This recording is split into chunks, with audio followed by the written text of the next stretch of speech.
Bonjour, je suis la Dr Angèle Turcotte et je suis rhumatologue. Aujourd'hui, je vais vous parler de l'adalimumab pour le traitement de l'arthrite inflammatoire.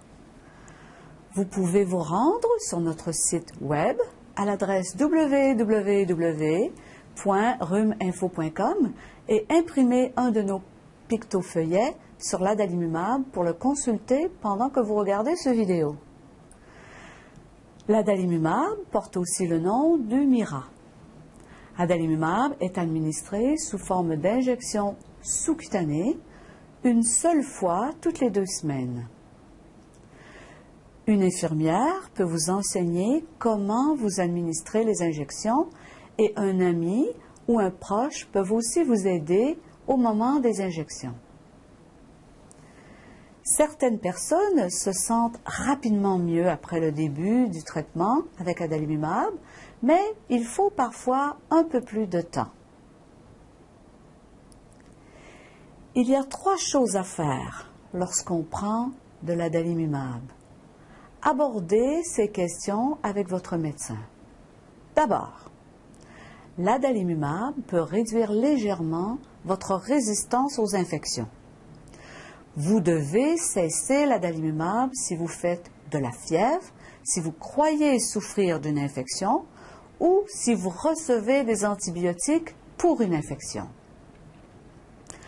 Ensuite, avant de commencer l'adalimumab, vous devez subir un test cutané et une radiographie pulmonaire pour confirmer que vous n'avez jamais souffert de tuberculose. Finalement, vous devez subir des tests sanguins périodiques pendant le traitement par adalimumab. C'est une précaution importante pour faire le suivi de votre arthrite et s'assurer que votre formule sanguine est correcte. Dans de rares cas, l'adalimumab peut causer une réaction au point d'injection. Il s'agit généralement de réactions bénignes. Il faut cesser l'adalimumab avant une chirurgie.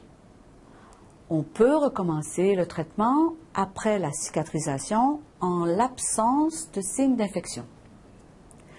Si vous subissez une chirurgie, demandez à votre médecin à quel moment cesser ce médicament. L'adalimumab n'a pas été bien étudié chez les femmes enceintes.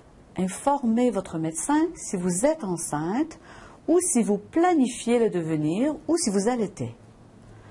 Dans de très rares cas, des patients ont présenté des anomalies du système nerveux et du système immunitaire lorsqu'ils prenaient des médicaments comme l'adalimumab. Vous devez aborder ces questions avec votre médecin.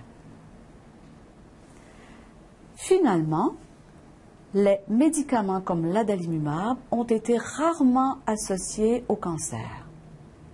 Informez votre médecin si vous avez déjà souffert d'un cancer.